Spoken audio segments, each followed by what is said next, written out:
date 19/5/2026 alpha plus auto choke 3 kVA generator delivery Kutch Mandvi remote start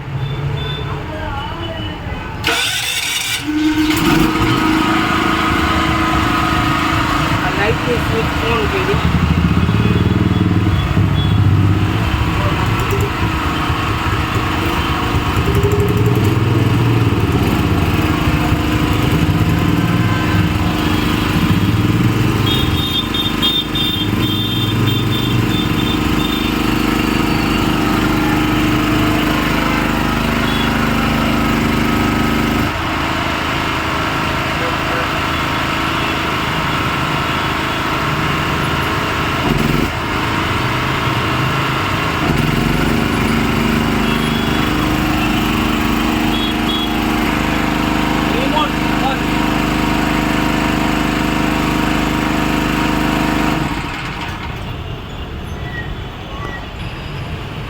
remote જ્યારે તમારે